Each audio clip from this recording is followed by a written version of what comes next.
The Bible is actually about something completely different. A truth that could make you rethink your entire life. The truth about the real God of the Bible is slowly revealed. Aliens, angels, and towering, almost grotesque beings. That is what the Bible is truly about. You know the Bible, right? That small, somewhat strange book you've probably heard mentioned once or twice in your life. Ironically, it is the most read text in human history. It has shaped civilizations, guided the faith of billions, and inspired countless Sunday school classes, where kids often pray to be rescued from endless boredom. Trust me, this is not your typical Bible video.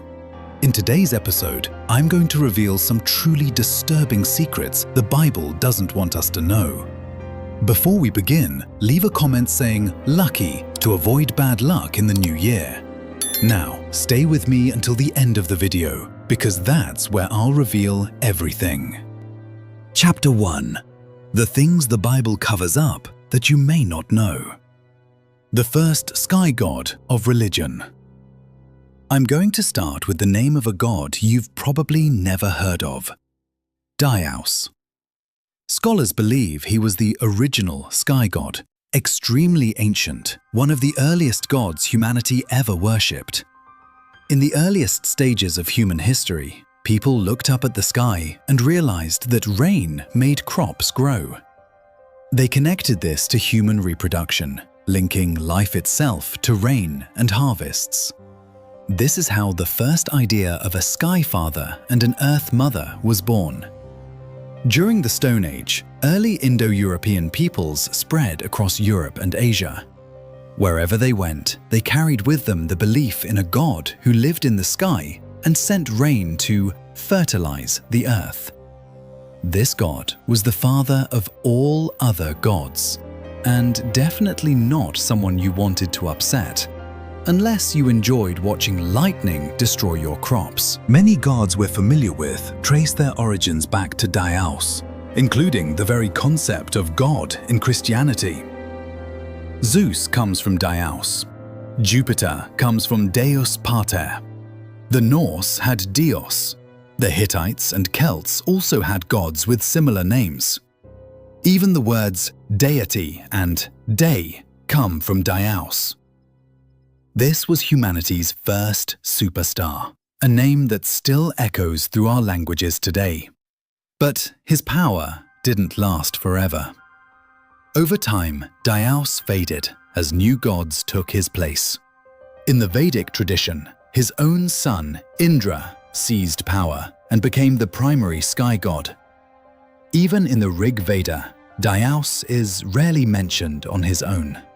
Most of the time, he appears alongside the Earth Mother, like a background singer in his own band. Imagine inventing the concept of God and then getting pushed aside. Pretty brutal. The God of the Bible is also believed to be another version of this Stone Age sky god. How does it make you feel to realize that throughout history, the same God may have been worshipped under dozens, even hundreds of different names? The appearance of Nibiru and the Kolbrin Bible. There is an ancient manuscript that doesn't just expand on events from the Bible, it casually drops an end-of-the-world prophecy. A prediction that a planet-sized destroyer will suddenly pass by Earth. Fair warning, we're all doomed. This manuscript is known as the Kolbrin Bible, a text roughly 3,600 years old that throws history, mythology, and religion into a cosmic blender. It claims to reveal hidden stories about the past, an alternative origin of humanity, and a celestial catastrophe that is heading our way. Think the Bible alone is already intense? Just wait. The Kolbrin Bible is a fusion of Egyptian and Celtic writings, covering a timeline that stretches from before Adam and Eve all the way to the age of the pharaohs. It consists of 11 books, 6 written by ancient Egyptian scholars and 5 written by Celtic mystics after the time of Jesus. The text also claims that Satan's so-called fallen angels were not angels at all, but advanced humans who survived an ancient disaster linked to the fall of Atlantis. But here's the real shocker. The Kolbrin Bible insists that a planet called Nibiru passes through our solar system every 3,600 years, and the next time it appears, it will collide with Earth like two ships crashing into each other in the dark, with apocalyptic consequences. Sounds like the perfect mashup of the Bible, ancient aliens, and every disaster movie ever made, right? Secrets inside the Vatican archives. The Vatican is more than just religion. Hidden deep within over 80 kilometers of corridors filled with ancient manuscripts, papal letters, and forbidden texts may lie the greatest extraterrestrial mystery in history. You wouldn't believe what the Church is allegedly hiding. A group of scientists, theologians, and UFO researchers believe the Vatican Apostolic Archives may contain classified documents related to UFOs, supernatural phenomena, and even encounters with extraterrestrials. You might think those shelves are packed with nothing but dry theological texts. Or you might suspect the Vatican has spent centuries collecting reports of strange, unexplained events. In 2023, former U.S. intelligence official David Grush testified before Congress about the government's alleged UFO cover-ups. But he didn't point the finger only at the U.S. government. He also mentioned the Vatican. According to Grush, a UFO crashed in Italy in the 1930s.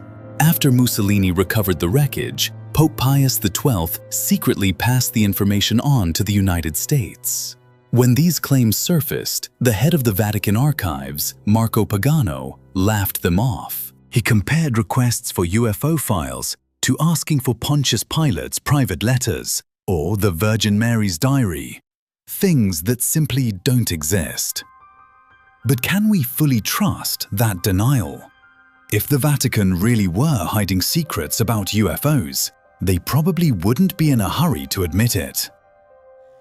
A gospel that was never meant to exist. Have you ever wondered what Jesus was like as a child? Did he throw tantrums?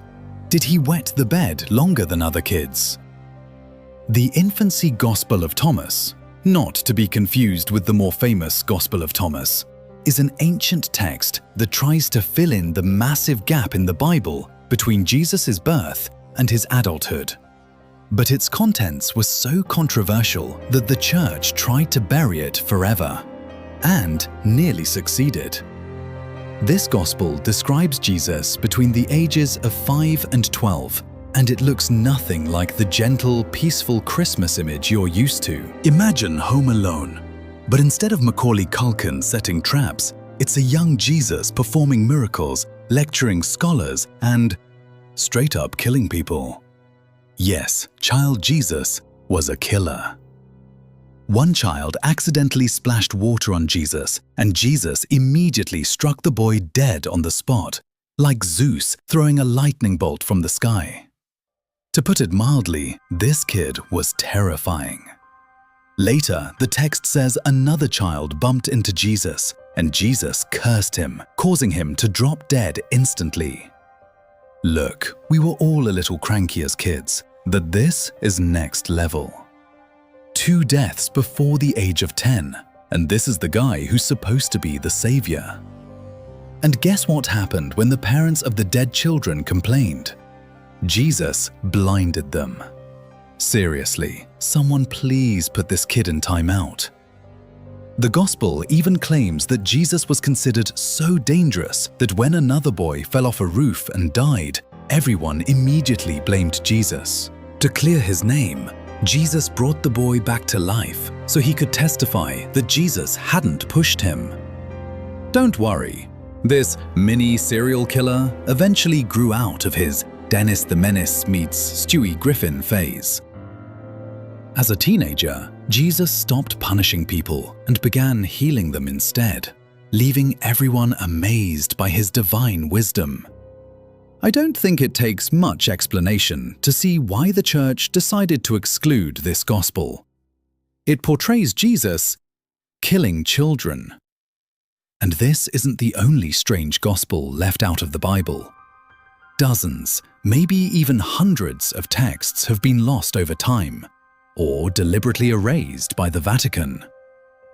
Honestly, someone should make a Bible 2.0 someday and collect all these missing writings, just for fun. Would you read it? Let me know in the comments. And while you're at it, don't forget to subscribe. The Bible Code. It all began in the 12th century when Jewish scholars studying the Torah, the first 5 books of the Hebrew Bible, noticed what appeared to be hidden words buried in the text. After years of study, they came to believe that prophecies, names, dates, and major historical events were encoded within the Bible itself. It's like a game of Where's Waldo, except the question is, where's the apocalypse? Many devout Jews believe that everything that has happened and everything that ever will is hidden inside the Torah, like God's own version of Wikipedia. One of the strongest supporters of this idea was Rabbi Michael Dov Weissmandl. After narrowly escaping the Nazis during World War II, he devoted himself to ancient texts and concluded that these codes existed not only in the Torah, but in many other Jewish and Christian writings as well. Luckily, computers arrived right on time. In 1994, Doron Witztum, Eliyahu Rips, and Yoav Rosenberg published a study that caused a major stir, claiming they had discovered the names of 34 great Jewish rabbis encoded in the book of Genesis. The method itself is highly controversial. All the letters are stripped of spaces and punctuation and arranged into one long string, then read by skipping letters at regular intervals to form words. This technique is known as equidistant letter sequencing. The problem is that the same method can be applied to virtually any long text. When used on Moby Dick, people have been able to find modern events like the death of Princess Diana or terrorist attacks. Skeptics argue that if a text is long enough, you can uncover almost anything you're looking for. To them, the Bible code isn't a divine message, it's just a statistical illusion. So what do you think? Does the Bible really hide the secrets of the universe inside a massive word puzzle? Drop your thoughts in the comments. Chapter 2. The creatures the Bible warns us about. Nebuchadnezzar, the werewolf king. King Nebuchadnezzar II of Babylon, also known as Nebuchadnezzar the Great, is both a major figure in the Bible and a real historical person. He was the second king of the Neo-Babylonian Empire, ruling from the death of his father in 605 BC until his own death in 562 BC. Historians regard him as the greatest king Babylon ever had, famous for his successful military campaigns, massive construction projects in the city of Babylon, and his deep impact on Jewish history. But he's also known for a lesser-known set of passages in the Bible that describe him as if he literally turned into a wolf. The story is complicated, but the simplified version goes like this. The great king got into trouble with God because of his arrogance. In the book of Daniel, Nebuchadnezzar refuses to worship Daniel's God. He acknowledges that God exists, but for God, that still isn't enough.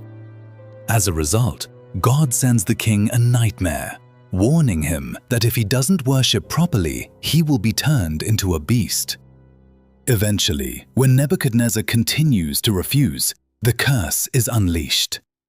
The Bible says his hair grew long like eagle feathers, his nails became like claws, he ate grass like cattle, and lived in the wilderness like a man gone mad. This may very well be the earliest description in history of a werewolf transformation. Of course, there's no archaeological or physical evidence to support it. Only the biblical text claiming that the king became a snarling, hairy beast. Nephilim.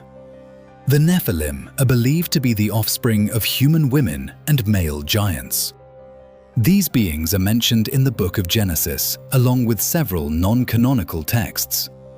The problem is that in the official Bible, the Nephilim are only mentioned briefly. It's in the non-canonical writings that we find more detailed descriptions of these giants and their origins. Because of this, interpretations of the Nephilim vary widely among different religious groups. Some believe the Nephilim were descendants of Seth, Adam's third son. Others argue they came from the line of Cain, Adam's first son. But the most compelling theory suggests the Nephilim were the children of angels and the daughters of Adam and Eve. Because in Genesis, this idea is almost stated outright. The Bible says that when humans began to multiply on the earth and daughters were born to them, the sons of heaven took these women as their wives. From this union came the Nephilim, who became the heroes of ancient times, famous men of renown. What's especially interesting is that the Nephilim here aren't described as ugly or violent monsters, but as heroes.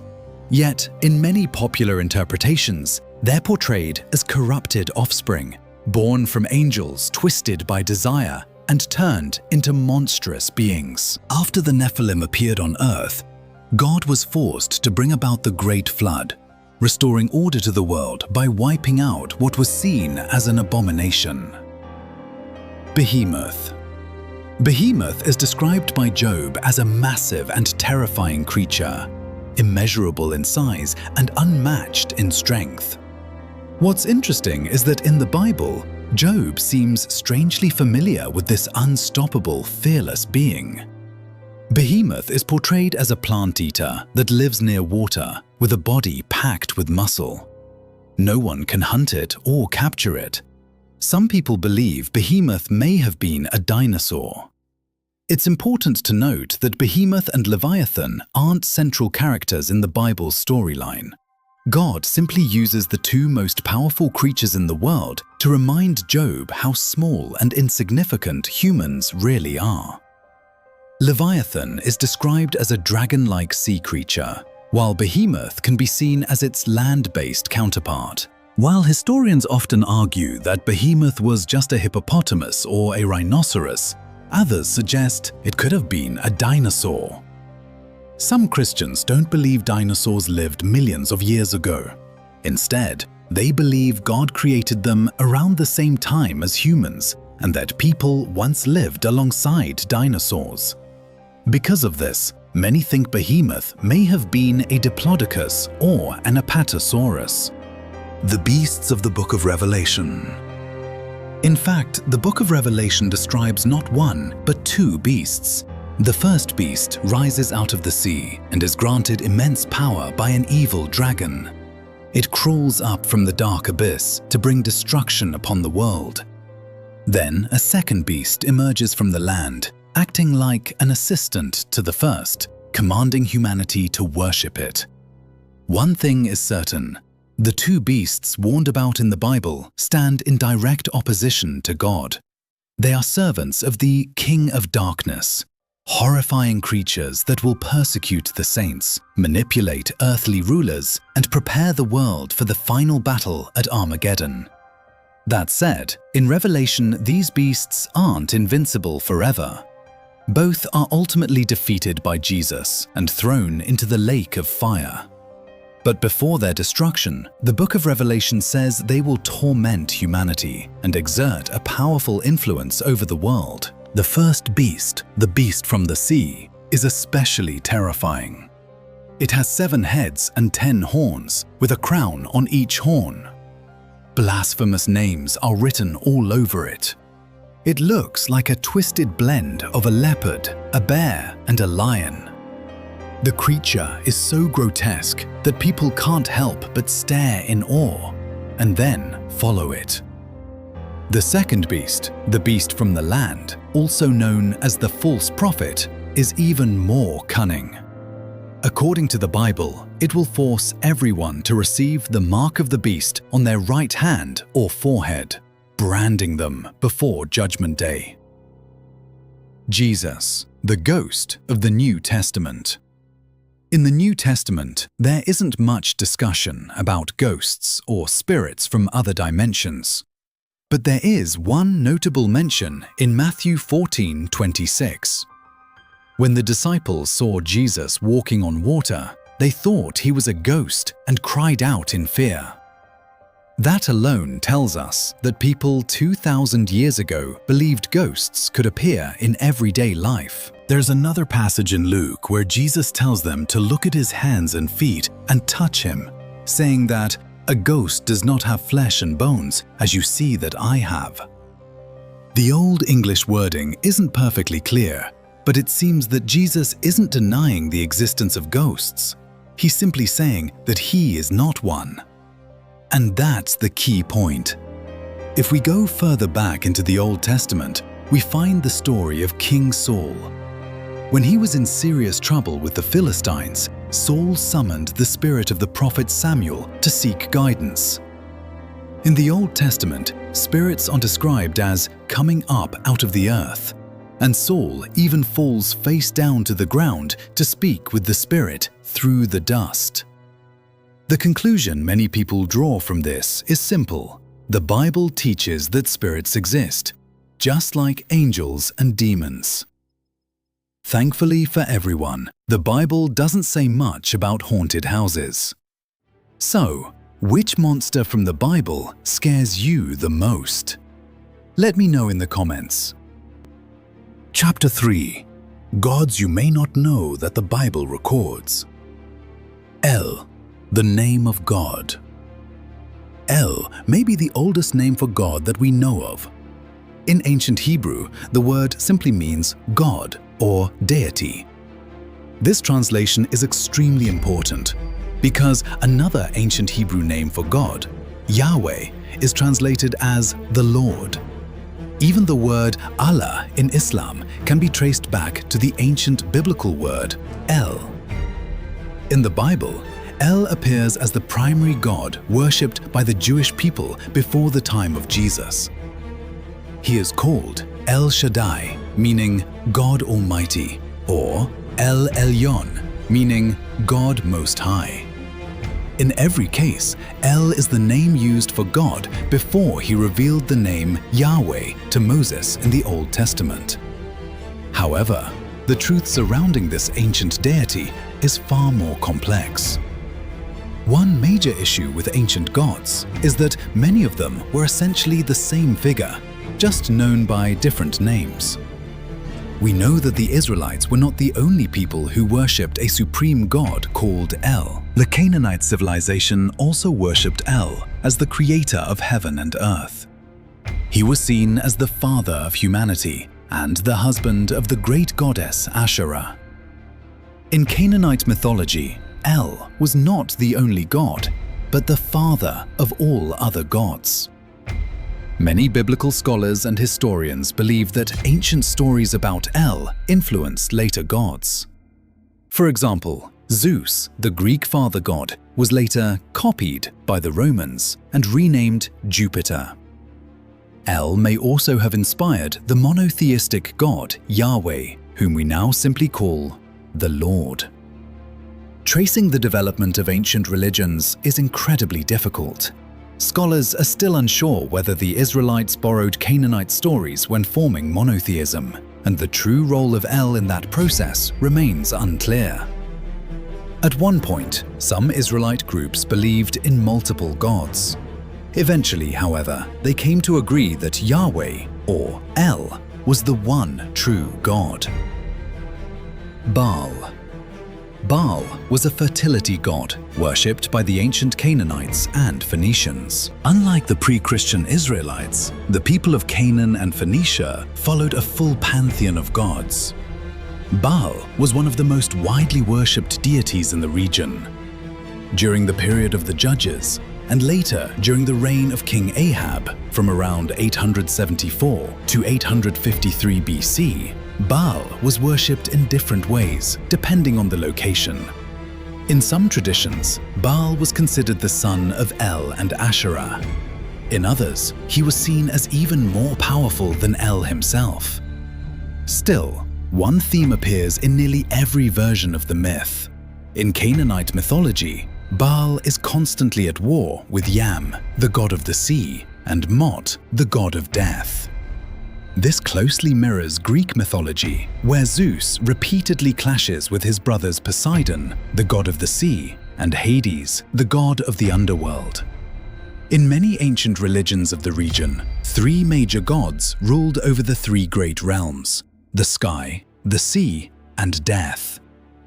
In the Bible, Baal is portrayed as one of the most dangerous false gods. God repeatedly warns the Israelites not to worship Baal. In the book of Deuteronomy, before the Israelites enter the Promised Land, God commands them not to worship the gods of the Canaanites. Some accounts even claim that the Canaanites sacrificed children to Baal. Tammuz. Tammuz was a pastoral god worshipped by the Sumerians, best known for his romantic relationship with Inanna, the goddess of love, beauty, and fertility. Inanna closely resembles the Greek goddess Aphrodite. Tammuz was also a fertility god with an incredibly rich mythology. More than 4,000 years later, his story is still being told. In fact, the religious concept of life, death, and resurrection can be traced back to Tammuz. Many scholars believe that the story of the death and resurrection of Jesus Christ was foreshadowed by the myth of Tammuz. Even the ancient Egyptians may have borrowed key mythological elements from Tammuz and other Sumerian gods. Before diving deeper into Tammuz's journey, there's something important to note. Tammuz may have been a real historical figure. The Sumerians also called him Dumuzi. This matters because archaeological evidence points to a king named Dumuzid of Bad Tibera, who was said to have ruled 36,000 years before the Sumerian Great Flood. The Sumerian Great Flood myth closely resembles the flood story found in the Bible. It's the same legend that was later. This story appears in nearly every ancient culture at some point in history. A god causes the entire planet to be flooded. While science can't say with absolute certainty that such an event actually happened, many clues from ancient Sumer suggest that Dumuzid, or Tammuz, was the ruling god during the pre-flood era. These texts also mention another ruler, Dumuzid of Kua, who ruled for a more modest period of about 100 years around 1900 BC. It's possible that the Sumerian gods were actually based on real historical figures from a long-forgotten age. But back to the legend of Tammuz, also known as Dumuzid. The short version goes like this. Tammuz and Inanna fall in love. At the time, Tammuz is just an ordinary shepherd. After his death, Inanna descends into the underworld with the goal of bringing him back to life. After many trials, she succeeds, and Tammuz is resurrected as the embodiment of a god. He becomes a divine man, a sacred figure who returns from the dead, strikingly similar to the story of Jesus' resurrection. Nergal. Nergal was the Mesopotamian god of death, destruction, and war. He was also associated with plague and disaster, and was considered a lord of the underworld. Nergal was closely linked to other warrior gods of the ancient world, such as Ninurta and the Sabiti. In mythology, Nergal is said to march alongside kings into battle, bringing death to their enemies.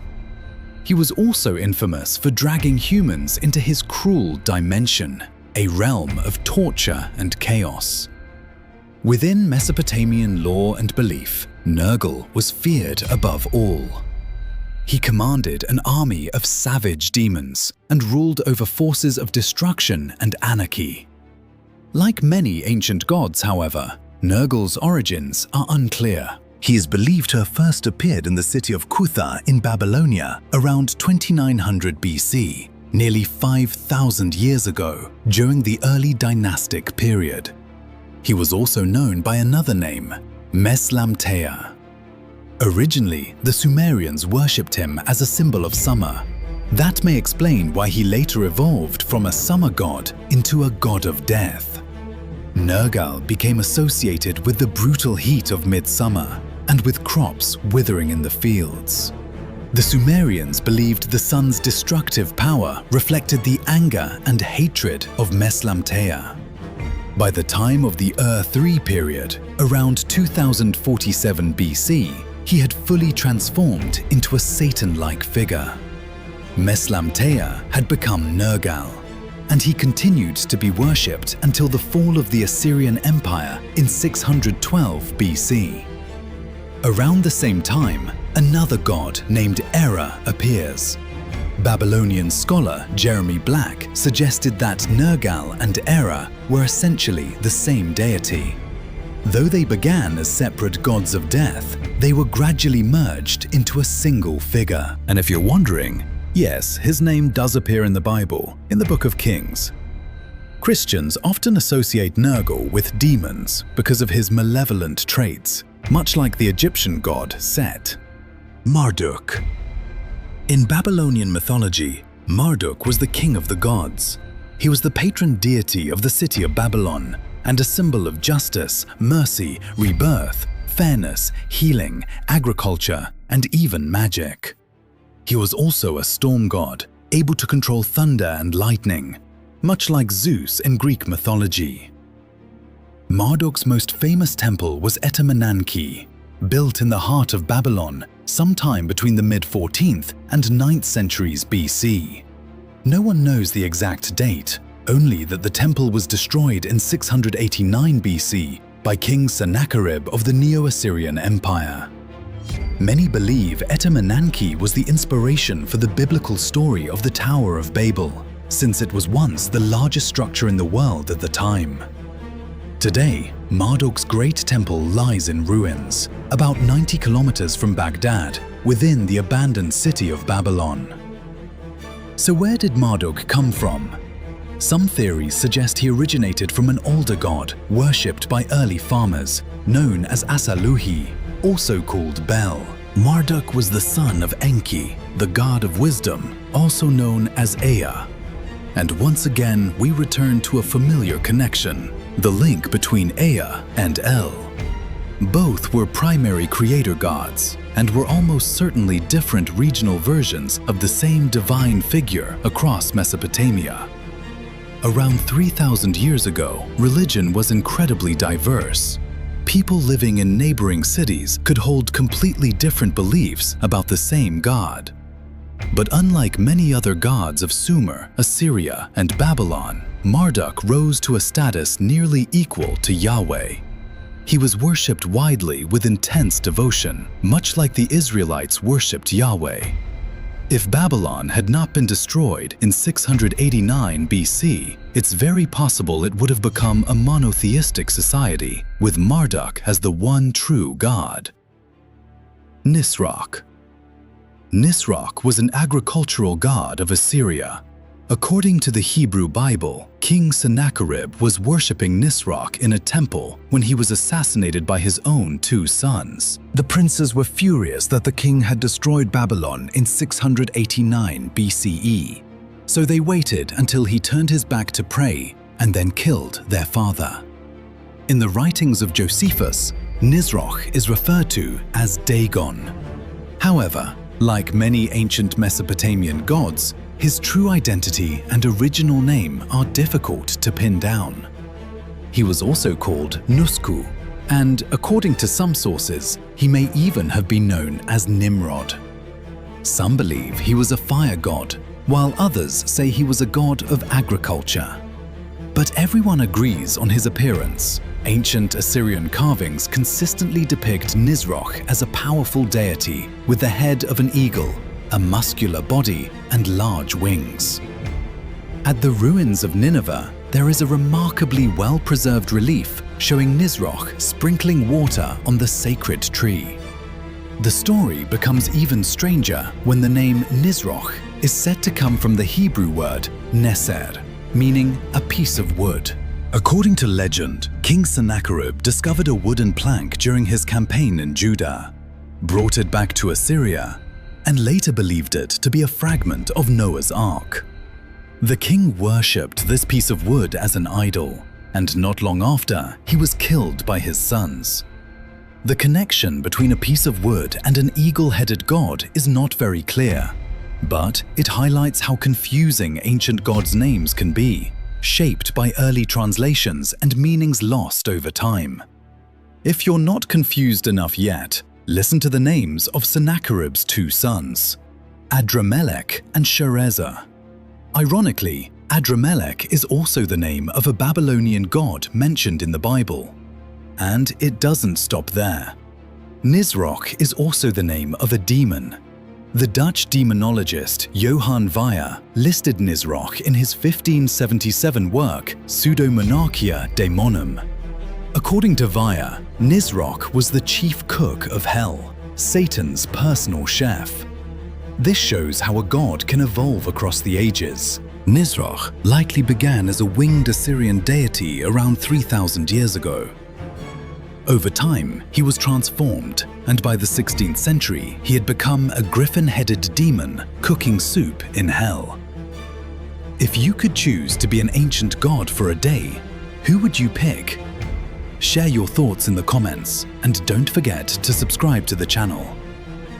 Shamash.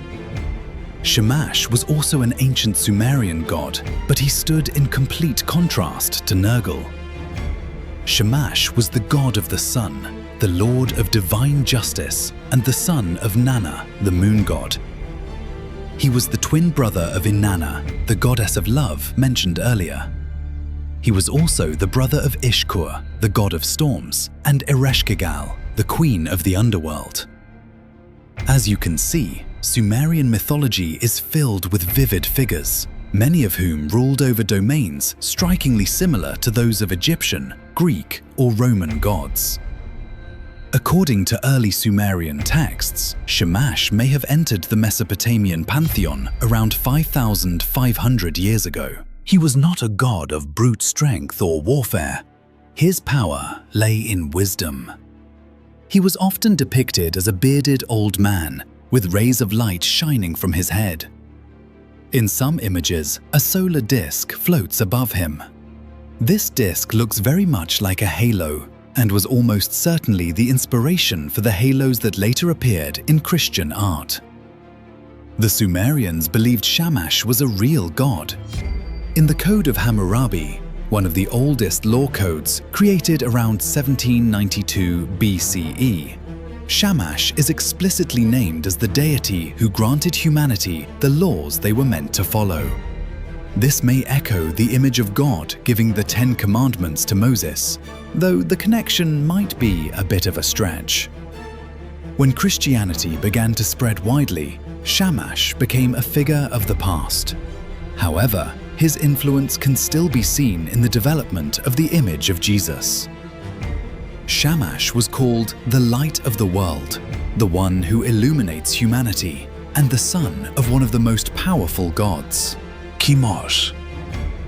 Chemosh is one of the gods most strongly condemned in the Bible. He was the patron god of the Moabites, and his name is believed to carry meanings such as the destroyer, the subduer, and, in some sources, even the fish god.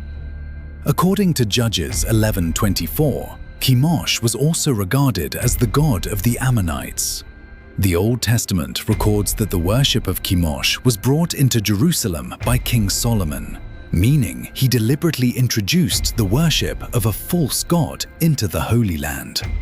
As a result, Jewish contempt for Chemosh spread throughout the city. In the Book of Kings, Chemosh is harshly described as the abomination of Moab. Later, in the same book, King Josiah is said to have completely destroyed the places of worship dedicated to Chemosh in Israel. From every biblical reference to Chemosh, it is clear that the Israelites deeply hated this god.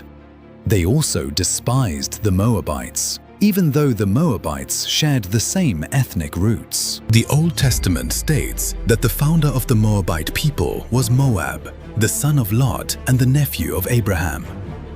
What we see here is two very different branches of the same family line, drifting apart over time, much like two neighbors with opposing religious and political views. The Israelites worshipped Yahweh, while the Moabites worshipped Chemosh. If history had unfolded differently and the Israelites had not prospered, it is entirely possible that Chemosh would still be the world's dominant monotheistic god today. In 1868, archaeologists in Deban, Jordan, discovered the Moabite stone, a large inscribed stele that records a battle around 860 BCE. The name Chemosh appears 12 times in the text. The stone states that King Mesha was the son of Chemosh, and that he understood why his father was angry with the Moabites and allowed them to be defeated by the Israelites. The inscription also says that Chemosh was waiting for the right moment to lead the Moabites to victory, which finally happened in 860 BCE, when they freed themselves. Although the Moabites ultimately did not meet a good end, we can still see clear similarities with Yahweh. Both Yahweh and Chemosh were singular gods, and their followers believed their God was responsible for everything that happened, was the most righteous of all, and saw themselves as God's chosen people. Enlil. Enlil was the king of the gods in ancient Sumer. Much like Zeus, he was believed to rule over the sky and the earth. Enlil was the father of the moon god Nanna and the great-grandfather of the love goddess Inanna, also known as Ishtar. He was also married to Ninlil, the goddess of grain and fertility. However, depending on the region and the time period, Enlil could take on very different roles. Later on, he became one of the three great gods of Babylon, alongside Anu and Enki. Connections to the Bible appear quite early. As a weather god, Enlil was believed to be the one who caused the great flood that wiped out humanity. However, because Enlil was seen as just and compassionate, he spared one man and his family. That man was Utnapishtim, the original Noah before the Bible. Enlil was so important that his image spread from Sumer to Akkad and was later adopted by the Hittites and the Canaanites. The Israelites of the Old Testament were also aware of his existence, but he was not viewed as a major threat to Judaism or Christianity, unlike many other ancient gods. Over time, the Babylonians replaced Enlil with a younger storm god, Marduk. Enlil gradually shifted from being the creator of all things and father of the gods to a figure who seemed almost retired, dwelling somewhere far away in the universe. According to ancient myth, Marduk banished Anu, Enlil, and Ea to a distant corner of the cosmos so that he could become the supreme god of Mesopotamia. Among the ancient gods mentioned in the Bible, which one do you find the most fascinating? Let me know in the comments. And if you enjoyed this video, don't forget to like and subscribe. Chapter 3: Apocalypses and Gospels. Excluded from the Bible: The Secret Teachings of Jesus. Recently, biblical scholars discovered the oldest known ancient copy of a forbidden text written in Greek. This text describes the secret teachings of Jesus Christ, given to his biological brother James. The discovery was made by Jeffrey Smith and Brent Landau at the University of Texas. They found the manuscript in the archives of the University of Oxford, where it had remained buried for centuries. The text dates back to the 6th century CE and belongs to a collection of ancient religious writings known as the Nag Hammadi Library. These texts were originally discovered in 1945, buried in Egypt. The Nag Hammadi Library includes 13 Gnostic books written in Coptic, often referred to as the Gnostic Gospels. These were sacred texts used by Gnostic Christians who believed in a more mystical form of Christianity, focused on the spirit and the cosmos rather than an angry God. However, most of these books were banned by the Church as they were considered heretical or blasphemous. At least 13 Gnostic texts were labeled forbidden and nearly erased from history. The newly uncovered passages come from a Gnostic work known as the First Apocalypse of James. This document is shocking because it describes what Jesus taught his brother in private. Its content explores ideas such as heavenly realms beyond our reality and the inevitability of death. These teachings are far more mystical than those found in the New Testament, which is precisely why they were rejected by the Church. The Infancy Gospel of Thomas. Among the Gnostic Christian texts discovered in Egypt, we find far more detail about the mystical teachings Jesus shared with his disciples. But there were also other strange stories uncovered in 1945. The Nag Hammadi Library also contained a book known as The Infancy Gospel of Thomas. This work reads like a biography, focusing on the childhood of Jesus Christ. It begins with his birth and follows him through his early years in the 1st century CE. Among the Gnostic texts excluded from the Bible, this book was considered heretical and was banned as early as the 5th century. Pope Gelasius I even placed it on a list of forbidden books that no one was allowed to read. To give you a sense of how extreme Gnostic Christianity was considered, as early as 180 CE, Irenaeus of Lyon had already dismissed this book as a forgery. Modern scholars believe the stories in the text may have been written down from oral traditions passed along since the time of Jesus. No one knows exactly who the author was. What is known is that the book describes Jesus' early years and ends when he is 12 years old. From a very young age, Jesus is portrayed as a wise teacher. One passage in particular stands out.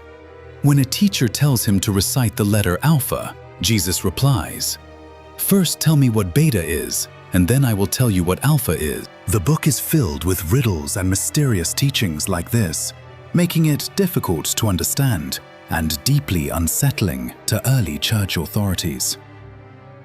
The Apocalypse of Abraham. No one knows exactly who wrote the Apocalypse of Abraham. It is an ancient biblical text based on the Old Testament and is believed to have been written about 40 years after the death of Jesus. The only surviving copy of this mysterious book exists in Old Church Slavonic, an ancient European language. Today, it is not recognized as canonical by any religious denomination and is thought to have been accepted only by a now extinct sect known as the Bogomils. The book centers on the biblical figure Abraham. The first 8 chapters form a long introduction, describing how Abraham gradually turned away from belief in many gods and placed his faith in a single, true God. This section mainly serves as a warning against idol worship and forbidden gods. But this is where the story starts to become strange. Abraham is commanded to prepare a sacrifice on Mount Horeb. An angel named Yahoel, along with several other angels, is sent to assist him. Then the fallen angel Azazel appears, attempting to tempt Abraham. Azazel takes the form of an unclean bird and engages in combat with Yahoel. Azazel is defeated, and the rest of the book focuses on Abraham's ascent into heaven. God even takes Abraham on a tour of the entire universe, showing him the celestial bodies and every detail of how the world operates. In the end, as a kind of gift, God grants Abraham a vision of the end of days. He is shown that the Messiah will appear on Judgment Day to battle the Antichrist, after which the world will come to an end. The Apocalypse of Lamech. The Apocalypse of Lamech is a mysterious ancient religious text, discovered 1 year after the Gnostic writings were found in Egypt. It is one of the original 7 Dead Sea Scrolls, unearthed in Israel in 1946. The book was written entirely in Aramaic, and only 4 fragments of parchment remain today. It is one of the worst preserved Dead Sea Scrolls, making the reconstruction of its contents extremely difficult. Eventually, scholars determined that the text is a dialogue between Lamech and his son, Noah. As far as we know, only a single copy of this book has ever existed. Roland Deveau, a French Dominican priest who was deeply involved in the study of the Dead Sea Scrolls, believed that the Apocalypse of Lamech may be the author's original manuscript. The book was most likely written by the Essenes. a mystical Jewish sect who believed they were placed on earth to prepare for the coming of Jesus. What makes this especially strange is that the Essenes existed from the 2nd century BCE until after Jesus' death and resurrection in the 1st century CE. Some believe the Essenes had prior knowledge of Jesus' arrival and intentionally hid the Dead Sea Scrolls so that future generations would one day discover them. This book does not reveal much entirely new information compared to other religious texts. Instead, it mainly adds details to stories already found in the Bible. Specifically, it expands on how Abram mistreated Sarai while they were in Egypt. It also adds that God instructed Abram to lie to Pharaoh, telling him that Sarai was his sister, when in reality she was his wife. How many of these books were you already familiar with? Which one left the strongest impression on you? Let me know in the comments. Up next is a section that will truly send chills down your spine. The Apocalypse of Adam. The Apocalypse of Adam was discovered among the forbidden texts of the Nag Hammadi Library in 1945. The book focuses on Adam, the first human created by God. On his 700th birthday, Adam tells his son Seth the story of his life, beginning with the moment he met Eve. Adam claims that he and Eve were once more powerful than the being who created them, an ancient primordial entity named Yaldabaoth. Yaldabaoth is the name of the creator god in Gnostic belief, a serpent-like deity who closely resembles Satan. According to Gnostic followers, he was the powerful being who created humanity. He sent rays of divine light from the heavenly realm into human bodies to give them souls. However, Yaldabaoth was jealous and cruel. He sought to limit human knowledge by imposing harsh laws. When Adam and Eve broke those laws, Yaldabaoth divided them into male and female and cursed them, declaring that one day they would die. This is without question one of the most insane books ever excluded from the official Bible. It also speaks of secret knowledge that Adam received from 3 mysterious men. Adam warns that this secondary creator god would attempt to destroy humanity by unleashing a global flood. He also says that after the flood, God would give the earth to Noah, and that Noah's sons would spread across the world. Humanity would then be forced to serve God in fear and eternal bondage. What do you think really happened when Adam and Eve left the Garden of Eden? Let me know in the comments. And while you're at it, don't forget to subscribe to the channel. Mysteries of the Hebrew Bible. New research may completely change our understanding of the early history of Christianity and Judaism. According to scientists at Tel Aviv University, a recent discovery suggests that the Hebrew Bible was written much earlier than previously believed. The study also shows that around 2,600 years ago, literacy in the Kingdom of Judah was surprisingly high. Researchers used advanced computer image processing technology to analyze a collection of inscriptions found at the Arad Fortress, a remote military site. They concluded that the Hebrew Bible was written before the destruction of Jerusalem in 586 BCE. Text fragments discovered on the outskirts of the Kingdom of Judah indicate that the Hebrew Bible dates back at least to the 7th century BCE. The research also demonstrates that the Hebrew Bible was written by at least 6 different authors. This challenges the long-held belief of the Church that Moses was the sole author.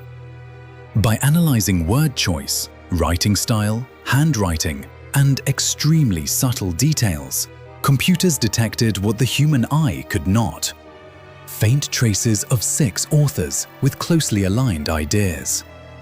The researchers believe there was a literate group in Judah that began compiling a text that would later become one of the most important books in human history. However, it was not until about 200 years later, after the fall of Jerusalem, that this book was completed and widely circulated.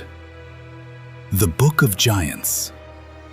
The Book of Giants is one of the most fascinating and bizarre forbidden books connected to the Bible. Its setting is the time before the Great Flood, also known as the Antediluvian Age. The main figures in the book are giants, angels, monsters, and a man named Enoch. The story draws heavily from the book of Genesis, but it was never accepted as true by Christian traditions. The book was discovered in fragmentary form in the 1940s as part of the Dead Sea Scrolls. It is a genuine, ancient text written before the birth of Jesus. However, because its content was considered too strange, early Christians rejected it and excluded it from the official Bible. The Book of Giants tells of angels known as the Watchers, who were assigned by God to watch over the earth.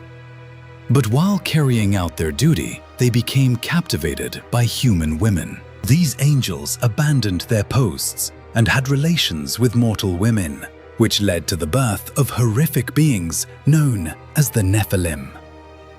The book describes how these giants knew that they could not last forever.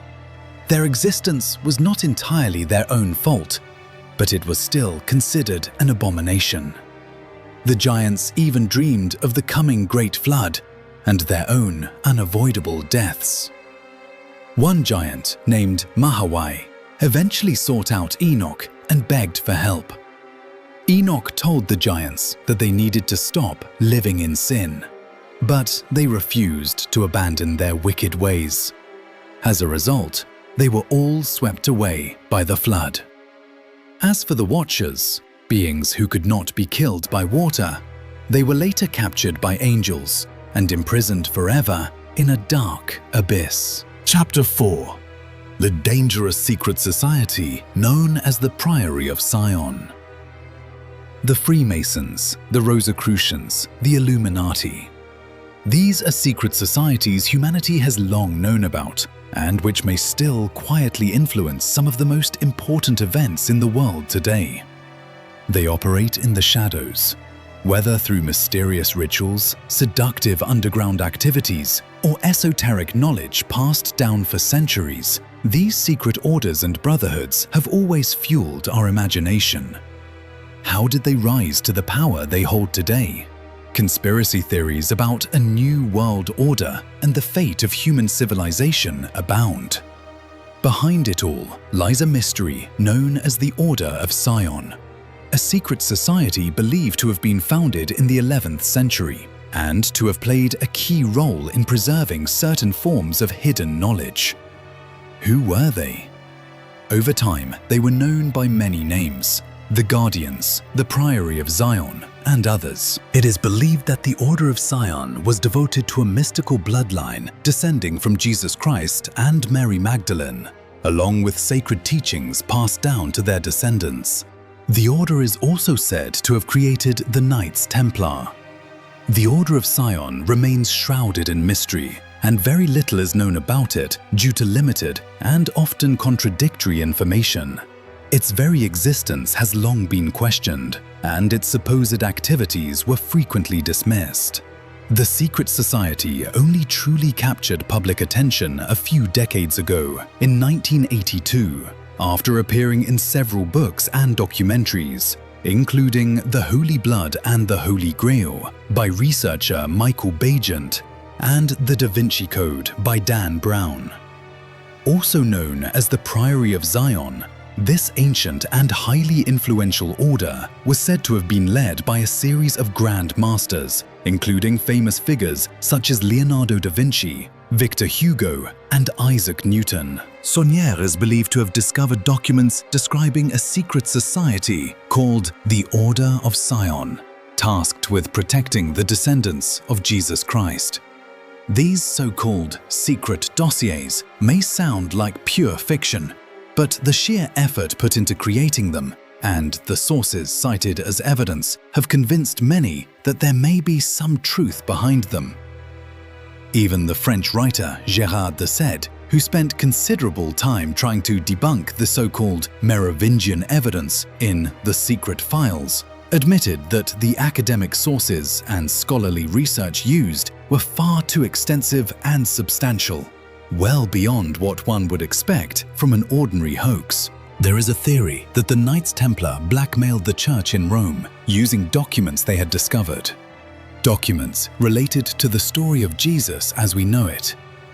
What happened next? 2 years after King Baldwin IV of Jerusalem died, Jerusalem was once again captured by Muslim forces. Unable to withstand the pressure, the Knights Templar left the city. From that point on, the two orders completely split apart. But let's return to the main question. Was the role of this society really that significant?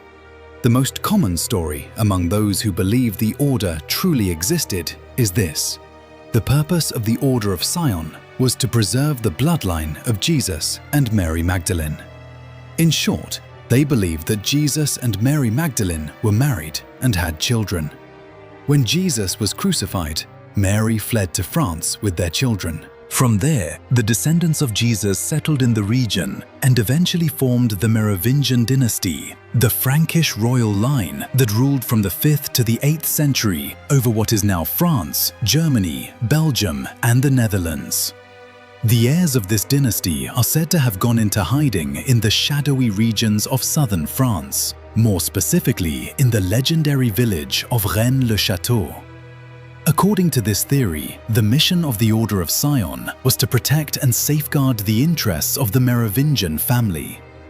But isn't it strange to imagine that great figures like Leonardo da Vinci or Isaac Newton could have been driven for so long by nothing more than the task of protecting the interests of a dynasty that had vanished centuries earlier?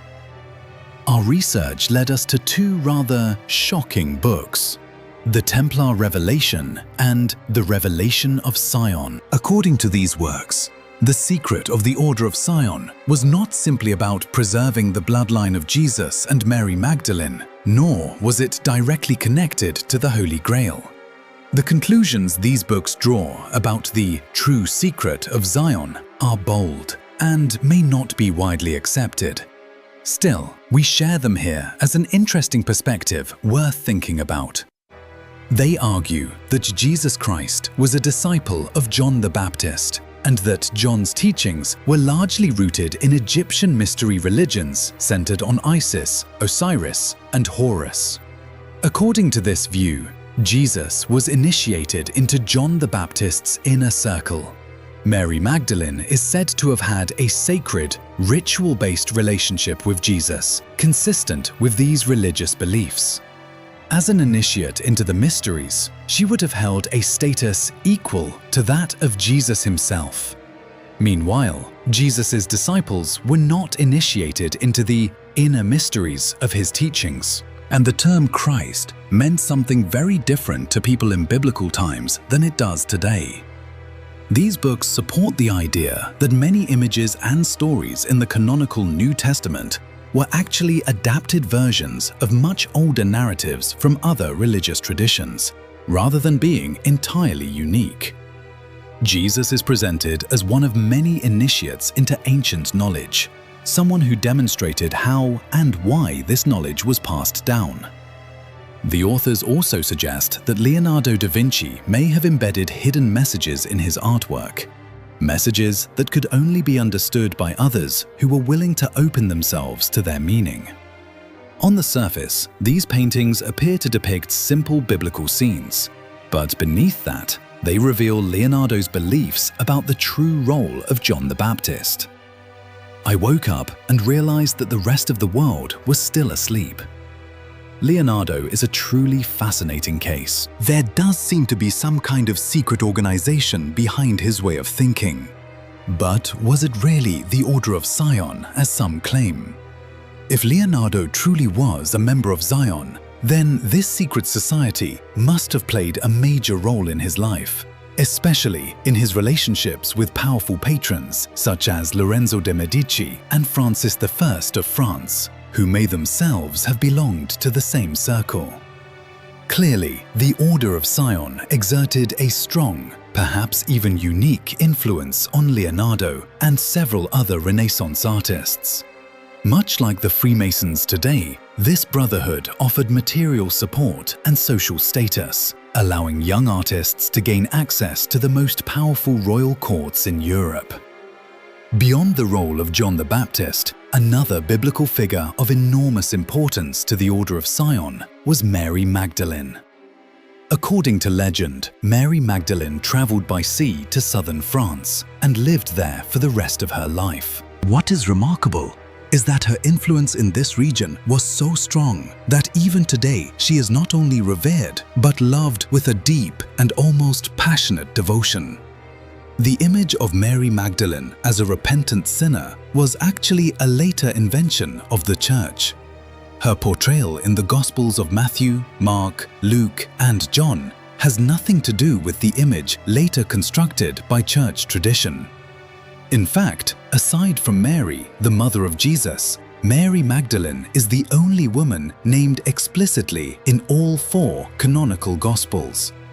Her importance becomes even clearer when we remember that she was present at the crucifixion and was the first witness to the resurrection of Jesus.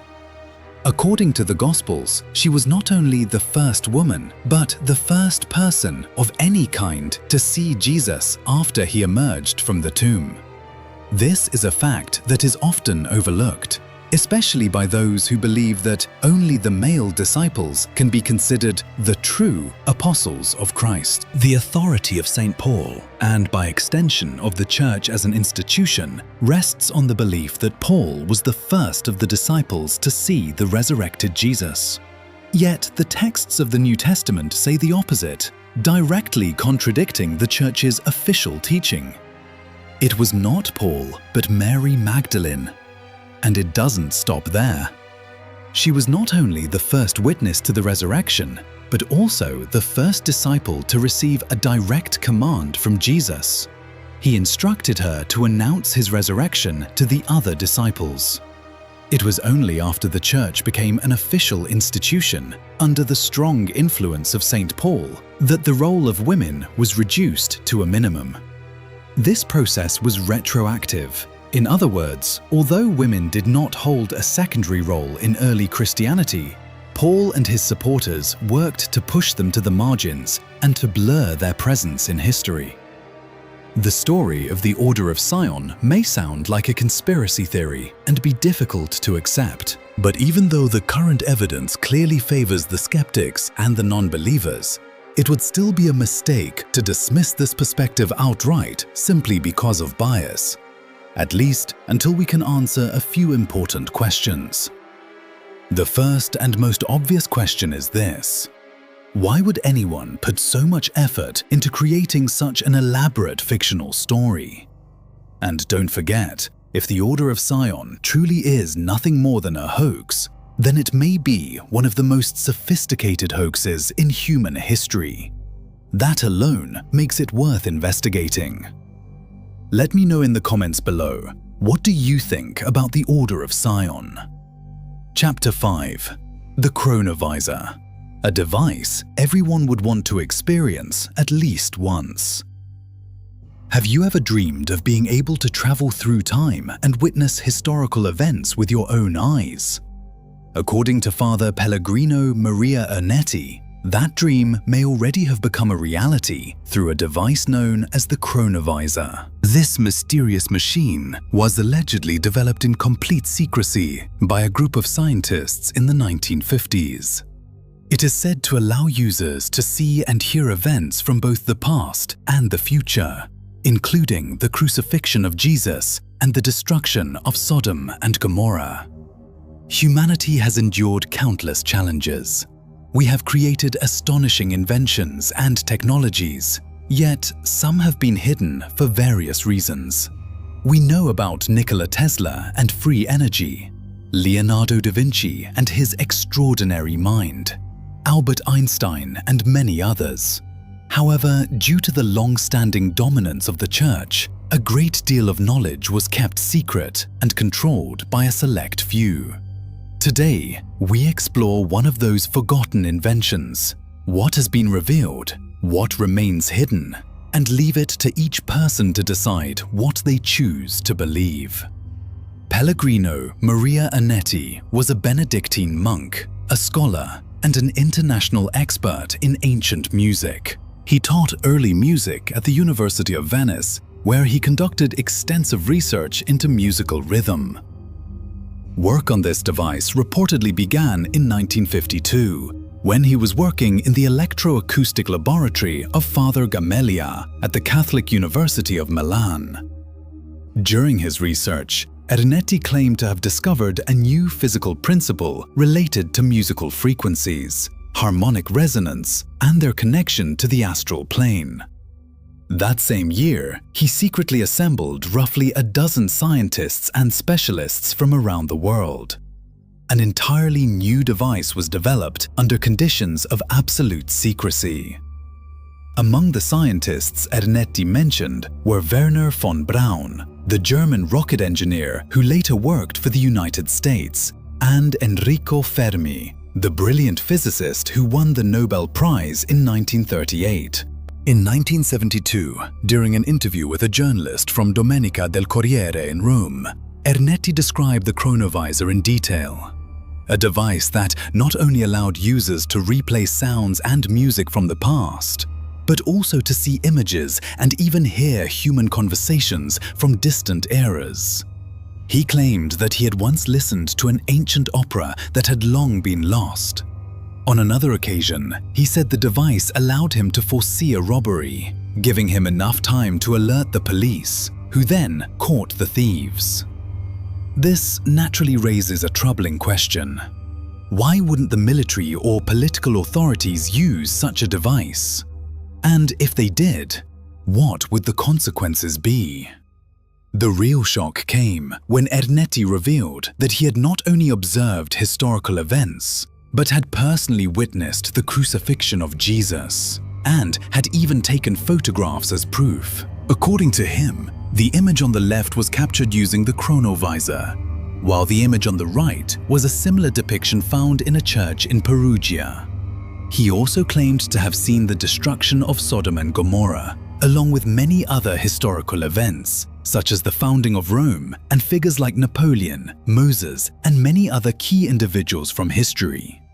The real shock came when Ernetti revealed that he had not only observed historical events, but had personally witnessed the crucifixion of Jesus, and had even taken photographs as proof.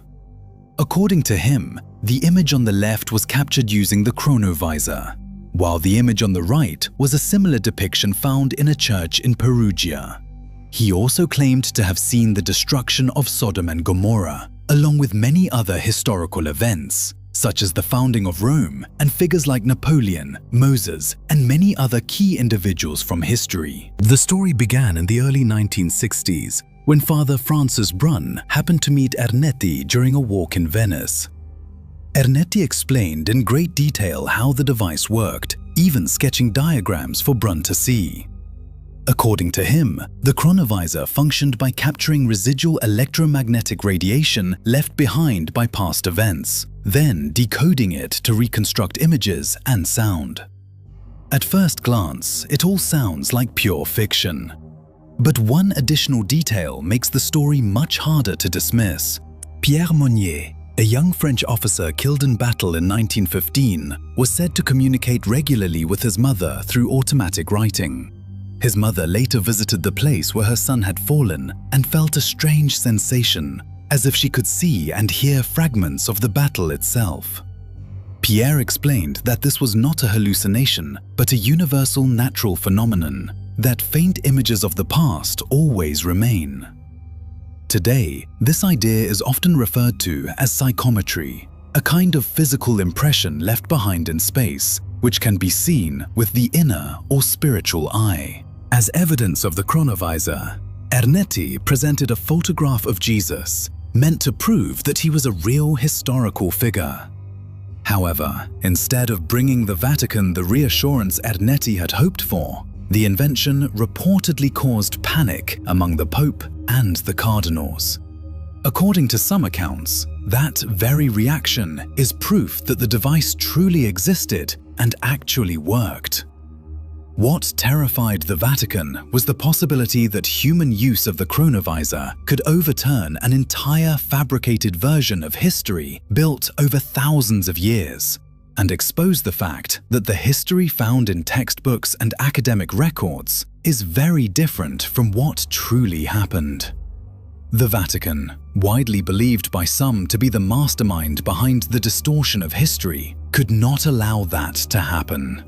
As a result, it allegedly ordered the device to be dismantled, arguing that it could be misused by the mafia or by figures such as Hitler or Stalin, posing a serious threat to human civilization. The chronovisor was also mentioned by American scientist Bayer Spalding, who claimed that he had personally witnessed experiments with the device and had even heard Jesus' Sermon on the Mount. Comparing Jesus' actual words with the versions found in the Gospels deeply alarmed the Vatican, and this, according to some, is why a unified decision was made regarding the fate of the chronovisor. French priest Francis Brune, a friend of Ernetti and the author of Chronoprojection Apparatus, The New Secret of the Vatican, stated that Ernetti himself did not oppose the decision, believing that the chronovisor could become an extremely dangerous weapon. Many people believe this was only one of countless artifacts hidden away in the Vatican's most secret archives. Other theories suggest that Ernetti and his team voluntarily dismantled the device, fearing that if it fell into the wrong hands, it could give rise to the most terrifying dictatorship in history. Before his death in April 1994, Ernetti insisted that the chronovisor was real and not a hoax. He maintained that the photograph of Jesus being tortured on the cross was authentic. Critics, however, argue that the image closely resembles a statue in a church in Perugia, and that the text, supposedly observed by the device, contained Latin words that did not yet exist at the time. Ernetti also claimed that Pope Pius XII had forbidden the disclosure of any details about the device because it was too dangerous and could threaten human freedom. In 1988, the Vatican issued a decree warning that anyone who used a device with such properties would be excommunicated. This led many to ask a simple question. If the chronovisor does not exist, why issue a warning at all? What do you think? The chronovisor remains a highly controversial and deeply mysterious invention. To some, it is a tool capable of changing history itself. To others, it is a dangerous weapon. Wherever one stands, it is impossible to deny that the chronovisor is a compelling mystery, one that continues to ignite the imagination of people around the world. Whether it is real or not remains an open question. But one thing is certain. The story of the chronovisor will continue to be told and debated for many years to come. Thank you for watching my video all the way through. If you enjoyed it, please leave a like and share it. It really helps motivate me to create more content. I'll see you again in the next episode, where we'll explore even more mysteries.